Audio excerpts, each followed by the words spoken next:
Hey everyone, Tom here with my out of the theater reaction to Who You Kraven? Oh, you're Kraven the Hunter. Here we go. This could possibly be the last entry into the Sony villainverse, I guess they're calling it, because they've been making movies out of Spider-Man villains. I guess Madam Web really wasn't a villain, but the movie was so bad we just hate her anyway. So how does Kraven stand up against all that? It's probably the best movie out of them. Maybe, it could go back and forth what the best villain verse movie was between Kraven and the first Venom.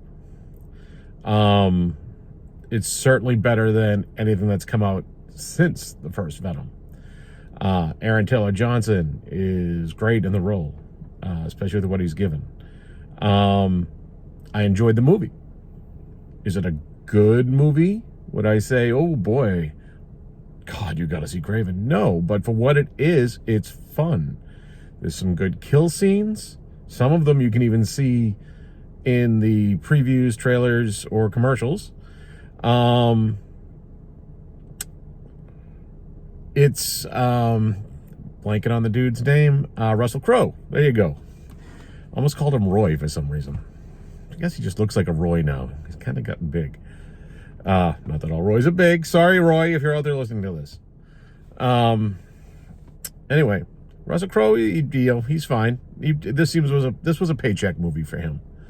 A little over 2 hours long. There is no end credit scene, so you don't have to stay through the credits like I did.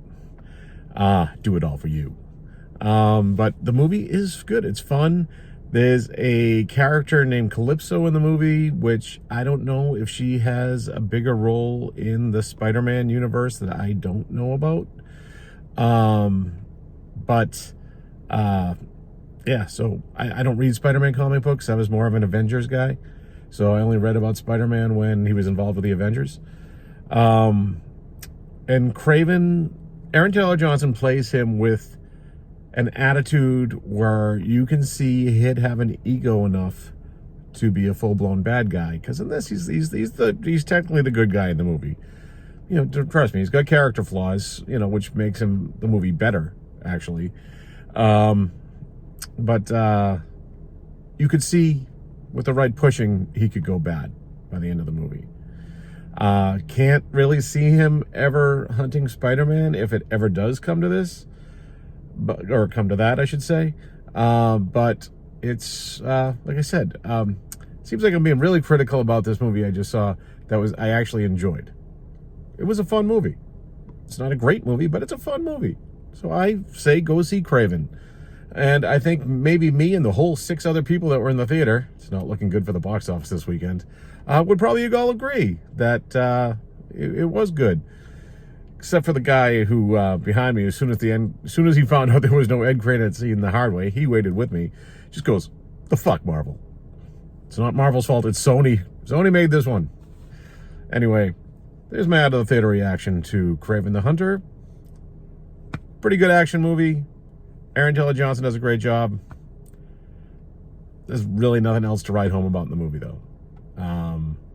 Everyone else just took a paycheck or really isn't that great of an actor. Oh, it was better to see the Rhino, who was the one of the villains in the movie, and it was cool to see him not in a big mechanical suit like Paul Giamatti had in The Amazing Spider-Man 2. So that's a win right there. And the guy who played him was okay. He was probably the second best actor in the movie, but still nothing great. He seemed like a knockoff of Christoph Waltz, who was awesome. Anyway, Kraven the Hunter. I hope you like it too. All right? Everybody, if I don't do another review before Christmas, everybody have an awesome holiday season. Merry Christmas from the Smash Machine. Thank you for all the videos you've been watching on the channel. I really appreciate you guys. You're all awesome. And just hope you're having fun. Peace. Be well.